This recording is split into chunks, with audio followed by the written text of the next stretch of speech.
Welcome dear students.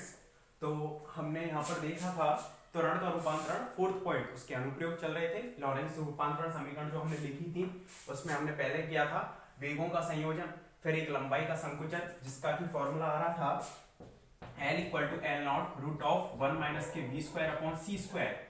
ठीक है, इस तरह से आ रहा था। लंबाई मतलब कोई भी अगर छड़ है, अगर वो v tends to c velocity से मूव कर रही है तो उसका जो लगातार जो वेग है वो वेग बढ़ने की वजह से v कैसा है, उसका टेंड्स टू c है। यानी कि कौन सी गति हो रही है, ये आपेक्ष की गति हो रही है। तो आपेक्ष की गति होने की वजह से उसका जो लंबाई है, उस छड़ की लंबाई है, वो हमें कैसे दिखाई देगी, संकुचित दिखाई देगी। तो उसका फॉर्मूला ये था। उसके बाद हमारा नेक्स्ट जो फॉर्मूला आ रहा था समय अंतराल का आ रहा था काल वृद्धि का, उसमें 1 में आ रहा था ये root of 1 minus v square upon c square. तो वहां पर जो टो है वो ग्रेटर देन था टो नॉट से, और यहाँ पर एल था लेस देन था एल नॉट से। यहाँ पर संकुचन हो रहा था, यहाँ पर वृद्धि हो रही थी, इसलिए इसको बोल रहे थे हम काल वृद्धि। कब, अगर कोई भी घड़ी है वो v tends to c velocity से मूव कर रही है तो उसमें जो समय का अंतराल है वो धीमा गुजरेगा, मतलब वहां पर समय धीमा चलेगा, मतलब समय अंतराल है वो बढ़ जाएगा, इसे कहेंगे हम काल वृद्धि। इसी तरह से कोई भी m द्रव्यमान का अगर कोई पार्टिकल है, m नॉट उसका ब्राह्म द्रव्यमान मान लिया हमने कि कोई भी पार्टिकल है, उसका ब्राह्म द्रव्यमान कितना है, m नॉट है, और यदि वो v वेलोसिटी से मूव कर रहा है, v टेंड्स टू c है, तो उसका भी द्रव्यमान है वो बढ़ जाता है। जैसे काल वृद्धि होती है उसी प्रकार से द्रव्यमान में वृद्धि होती है। m equal to m naught upon root of 1 minus के v square upon c square, इसको बोलते हैं हम द्रव्यमान वृद्धि। क्या बोलते हैं इसको, द्रव्यमान वृद्धि। ये द्रव्यमान है वो बढ़ जाएगा अगर कोई भी पार्टिकल जिसका ब्राह्म द्रव्यमान कितना है m नॉट, और वो v tends to c velocity से मूव कर रहा है, तो उसका वेग है वो बढ़ने की वजह से उसका द्रव्यमान भी वहां पर इंक्रीज हो जाएगा। ठीक है, यहां तक हो गया था। इसके बाद इस वाले पार्टिकल्स के बारे में n equal to m naught upon root of 1 minus v square upon c square, इसको हमें डिराइव करना है यहाँ पर। तो डिराइव करने के लिए पांचवा अनुप्रयोग एक क्वेश्चन के फॉर्म में लिखेंगे यहाँ पर। तो पांचवा अनुप्रयोग डालें, त्वरण का रूपांतरण आपने ये कर लिया होगा, इजी था। टी डैश वाली इक्वेशन यूज करनी थी, उसमें dt डैश अपॉन dt के फॉर्म में, और उससे हमें निकालना था du x dash upon dt dash, जिसको हम ax डैश लिख सकते थे। तो ये कौन सा अनुप्रयोग हो जाएगा, पांचवा अनुप्रयोग। और पांचवा अनुप्रयोग को क्वेश्चन के फॉर्म में लिखो, क्वेश्चन बनाकर लिखो इसको। लिखें, सिद्ध कीजिए कि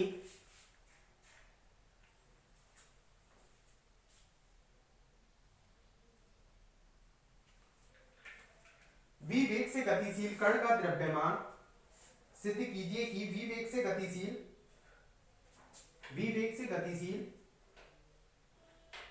कण का द्रव्यमान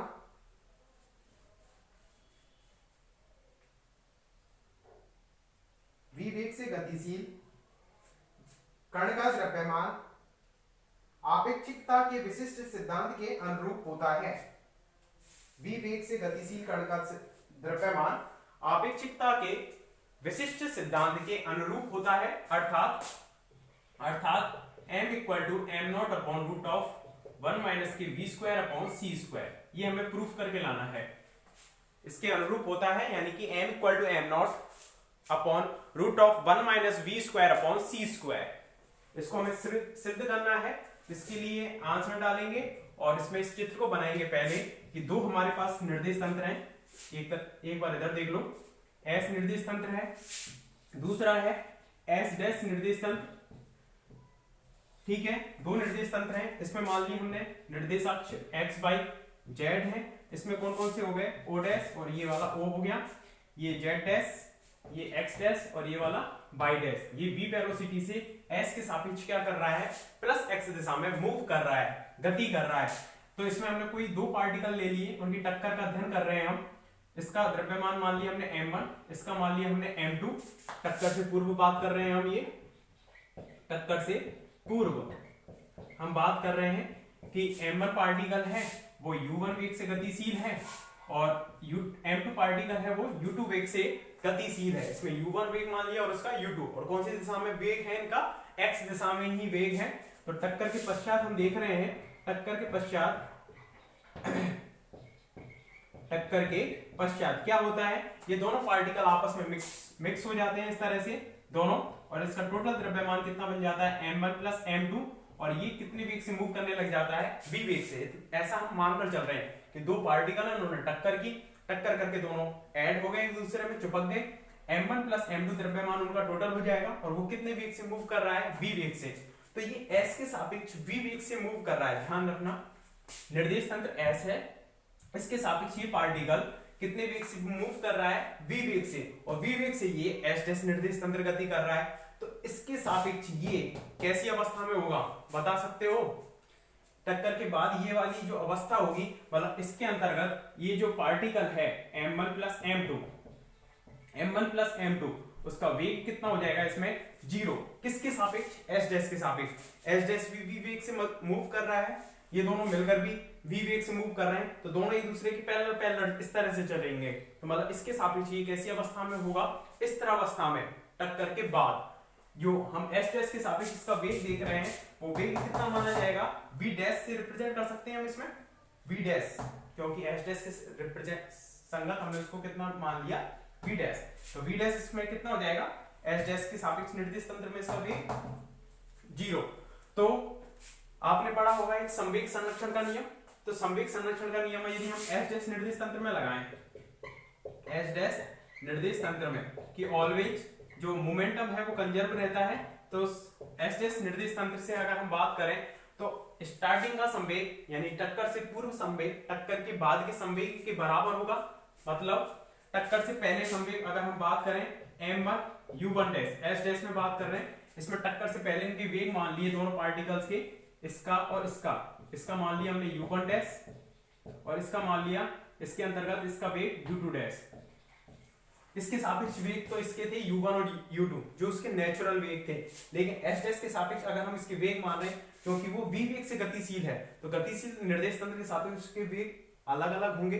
तो हमने कितने मान लिए उनको, u1 डैश और u2 डैश। तो s निर्देश तंत्र से हम बात करें संवेग संरक्षण के नियम से, तो संवेग संरक्षण का नियम क्या होता है, संवेग क्या होता है, mv।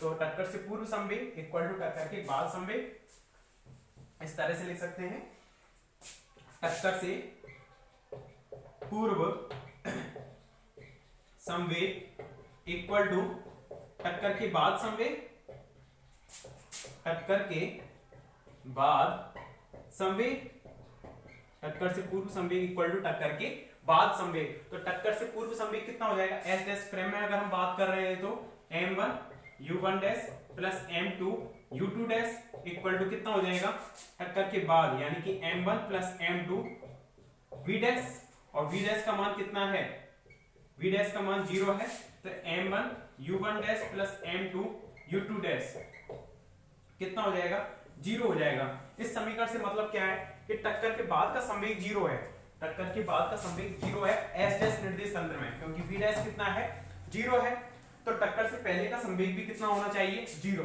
तो इस क्वांटिटी के 0 होने के लिए क्या क्या होना चाहिए, ये क्वांटिटी 0 के बराबर हो, इसके लिए क्या हो सकता है, इंप्लाइज करके लिख सकते हैं कि if m1 equal to m2 हो तथा u1 dash equal to minus की u2 डैश हो। ये क्वांटिटी 0 के बराबर कब होगी, जब m1 इक्वल टू m2 हो, यानी कि हमने मान लिया m के बराबर है, कितना मान लिया हमने इसको, m के बराबर मान लिया, और u1 dash equal to minus के u2 डैश। तभी हो सकता है ये वाली स्थिति कि u1 dash minus u2 dash, तभी ये क्वांटिटी आपस में कटकर कितने के बराबर हो पाएंगी, 0 के बराबर। इसको मान लिया हमने, इसको m के बराबर, इसको मान लिया u के बराबर, ठीक है, इस तरह से।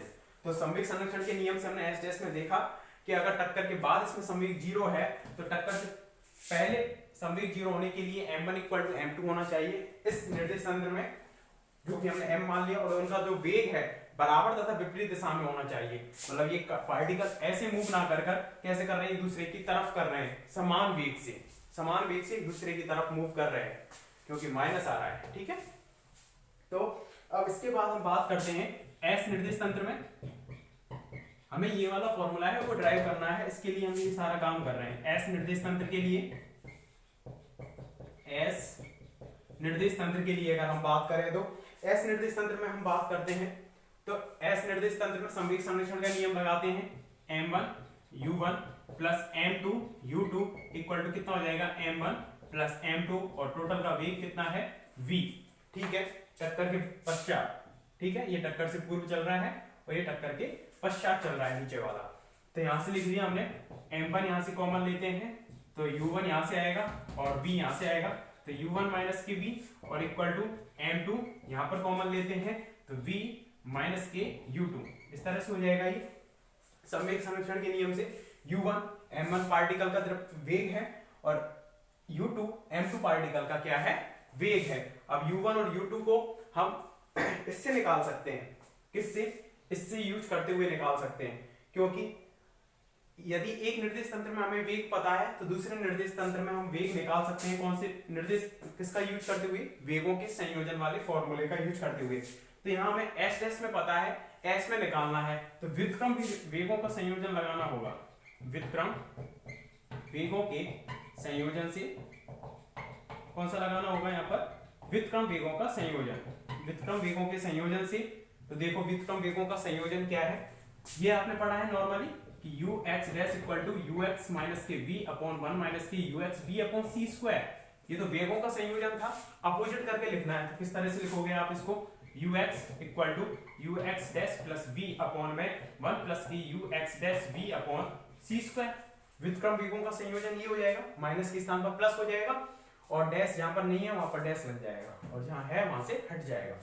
इस तरह से तो इसके संगत हम u1 लिखते हैं तो u1 कितना हो जाएगा, u1 dash plus v upon 1 plus u1 dash v upon c square. इस तरह से लिखेंगे। v किसका वेग है, s डैश निर्देश तंत्र का वेग है। तो u1 कितना हो जाएगा बता सकते हो आप, u1 डैश कितने के बराबर है, u के बराबर है। तो u1 सॉरी इसको u मान रहे हैं, u plus v upon 1 plus uv upon c square. तो ये तो हमारे पास कितना आ जाएगा, u1 आ गया। सिमिलरली हम u2 भी निकालें तो इसी फॉर्मूले का यूज करते हुए हम u2 निकालें तो u2 कितना होगा, u2 बताओ कितना हो जाएगा, इसी फॉर्मूले का यूज करते हैं तो व्युत्क्रम वेगों का संयोजन, तो u2 dash plus v upon 1 plus u2 dash v upon c square. इसमें वैल्यू रखेंगे u2 डैश की, तो u2 डैश की वैल्यू कितनी होगी, माइनस u, कितनी होगी, माइनस u। तो minus u plus v upon में 1 plus minus ub upon c square. ये हो जाएगी माइनस u प्लस v, यानी कि यहाँ पर भी u आ रहा था, u के स्थान पर हमने कितना लिखा है, माइनस u, क्योंकि इसका वेग कितना होगा, माइनस u, जबकि इसका वेग है u। तो इस तरह से हमने u1 और u2 निकाल लिए। इनकी वैल्यू यहाँ पर रखकर इसको आगे कैलकुलेट करेंगे। तो पहले क्या करोगे आप, क्वेश्चन लिख लिया था, आंसर डालकर दोनों चित्रों को बनाओ, पहले दोनों चित्रों को बनाओ पहले।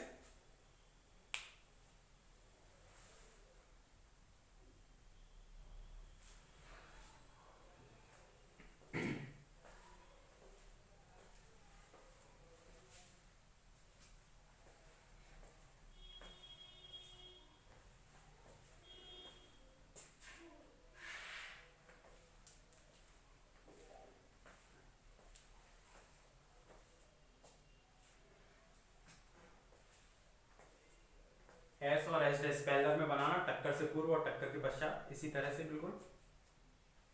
उसके बाद लैंग्वेज लिखेंगे इसमें।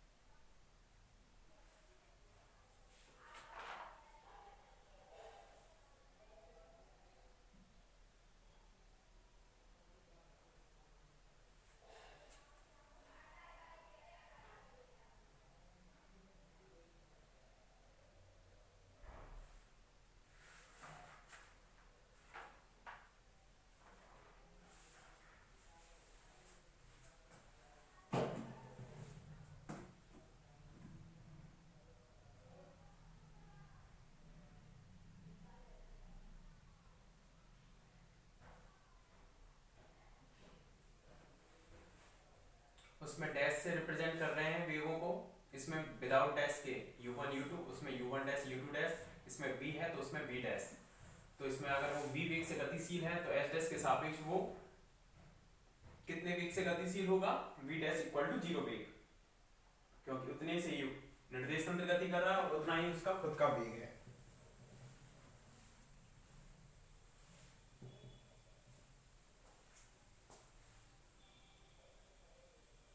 हम ये भी लिख सकते हैं कि S डैश के अंतर्गत उसका जो टोटल द्रव्यमान है m1 equal to m2 equal to m है, तो उसका टोटल द्रव्यमान कितना काम करेगा, 2m काम करेगा, जबकि यहाँ पर m1 भी कितने के बराबर है, m के बराबर, और ये भी m के ही बराबर है। ठीक है, ये वाली स्थिति लिखेंगे हम लैंग्वेज में आगे। पहले चित्रों को बना लो बस।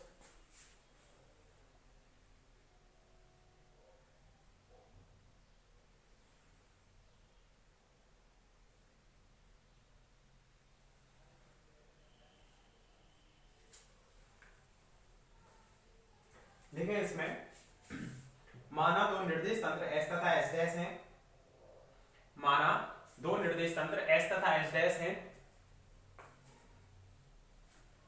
निर्देश तंत्र S डैश, माना दो निर्देश तंत्र S तथा S डैश हैं, निर्देश तंत्र S डैश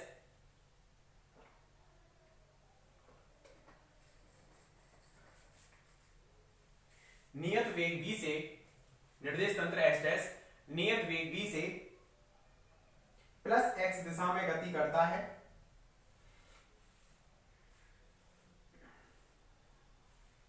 x दिशा में गति करता है। माना दो कण जिनके निर्देश तंत्र S में, माना दो कण जिनके निर्देश तंत्र S में द्रव्यमान, जिनके निर्देश तंत्र S में द्रव्यमान m1 व m2 है,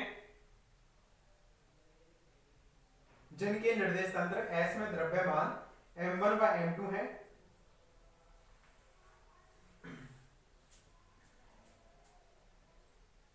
तथा टक्कर से पूर्व इनके वेग क्रम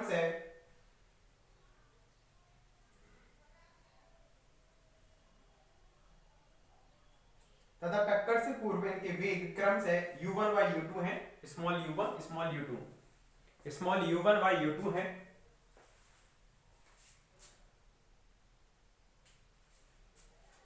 एवं टक्कर के पश्चात संयुक्त कण का द्रव्यमान, एवं टक्कर के पश्चात संयुक्त कण का द्रव्यमान,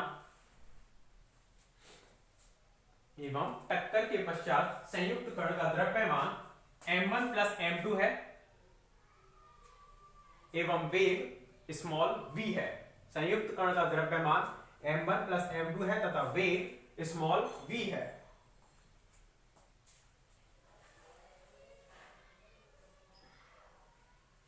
नेक्स्ट लाइन से लिखना, तो इसमें भी वेग v है, S डैश भी v वेग से गतिशील है, तो हम कैसे लिख सकते हैं कि S डैश निर्देश तंत्र के सापेक्ष टक्कर के पश्चात जो वेग होगा उसका कितना होगा, उसमें 0 होगा। तो लिखना अगली लाइन से, स्पष्ट है कि निर्देश तंत्र S डैश में, स्पष्ट है कि निर्देश तंत्र S डैश में,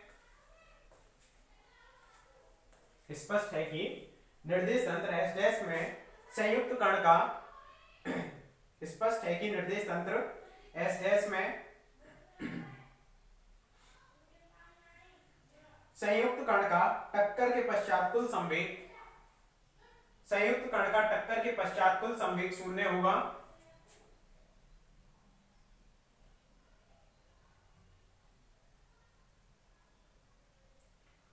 कुल संवेग 0 होगा, इसलिए संवेग संरक्षण के नियम से, इसलिए संवेग संरक्षण के नियम से टक्कर से पूर्व भी कुल संवेग 0 होगा, इसलिए संवेग संरक्षण के नियम से टक्कर से पूर्व भी कुल संवेग 0 होगा।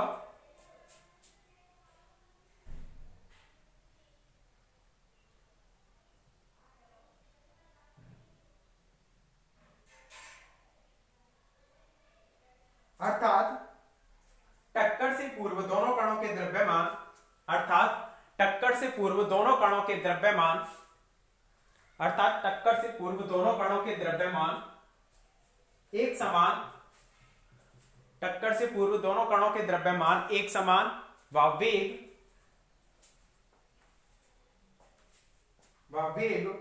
क्रम से u तथा माइनस u होंगे, u तथा माइनस u होंगे।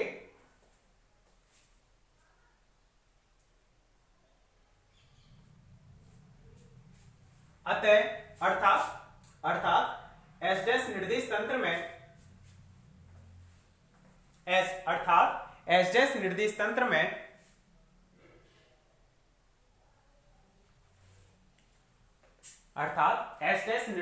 में संवेग संरक्षण के नियम से, और पूरा लिख दो इसको, एस डैश निर्देश तंत्र में संवेग संरक्षण के नियम से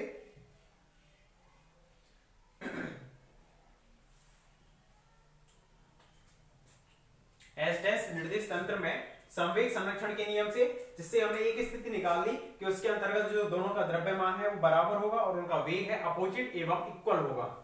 इस चीज को हमने निकालकर बता दिया। पूरा लिख दें नीचे तक। उसके बाद एस निर्देश तंत्र के लिए भी लिख देना इस चीज को, m1 u1 minus v equal to m2 v minus v u2। समीकरण नंबर 1, चूंकि व्युत्क्रम वेगों के संयोजन से इसको डाल देना इक्वेशन 2, जिससे हमने निकाल दिया 3 और 4, दो इक्वेशन निकाल दी। 4 इक्वेशन तक कंप्लीट कर दो इसी तरह से।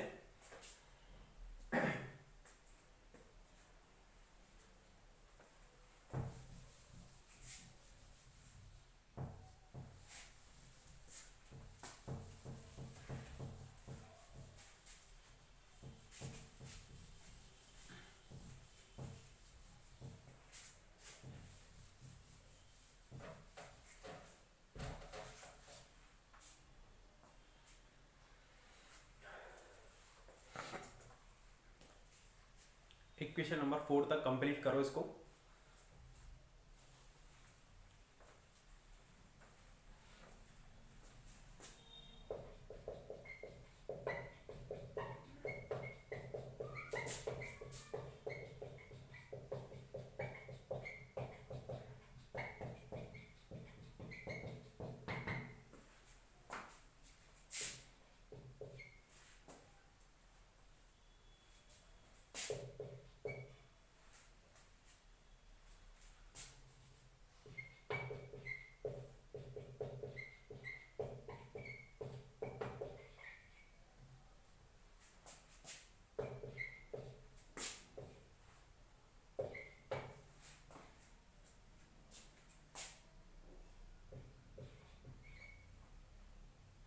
माइनस की यू प्लस वी अपॉन में 1 माइनस की u v upon c square. 4 तक कंप्लीट करने के बाद आगे लिखना समीकरण 3 और 4 से समीकरण, इसमें वैल्यू पुट की है u1 की और u2 की, दोनों की वैल्यू पुट करके इसको सॉल्व कर रहे हैं। इधर का लिख लिया है आपने।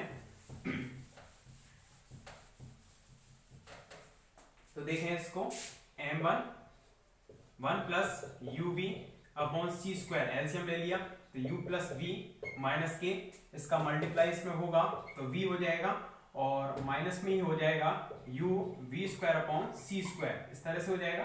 माइनस v से मल्टीप्लाई होकर इक्वल टू m2 यहां पर लेंगे तो v माइनस के u v square upon c square, और ये कितना बचेगा, नीचे ले लिया 1 माइनस के u v upon c square का एलसीएम, और यहाँ पर कितना हो जाएगा, ये माइनस के माइनस माइनस प्लस के u और माइनस में कितना हो जाएगा v, क्योंकि ये माइनस अंदर मल्टीप्लाई होगा इस तरह से। ठीक है, तो कुछ इसमें कैंसिल आउट हो रहा है, इससे ये कैंसिल आउट हो गया, इसमें ये वाला इससे कैंसिल आउट हो गया।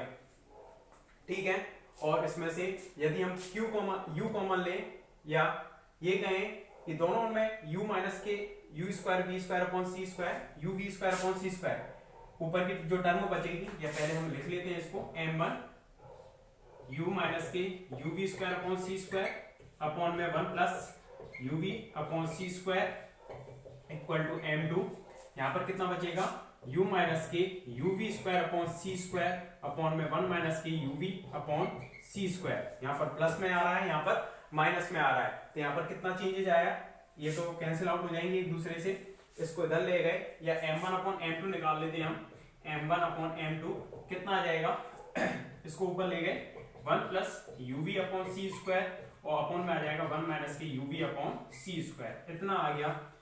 इक्वेशन नंबर इसको डाल देना 5। अभी ये कंप्लीट नहीं हुआ है, इसको आगे कंप्लीट करेंगे, पहले यहां तक कंप्लीट करो इसको।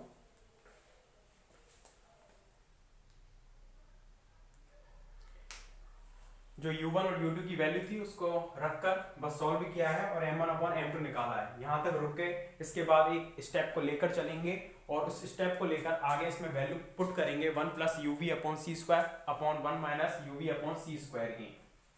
ठीक है, इस काम को करेंगे नेक्स्ट लेक्चर में। ओके, तो यहां तक कंप्लीट कर लेना इसको, इससे आगे देखेंगे नेक्स्ट लेक्चर में। Thank you.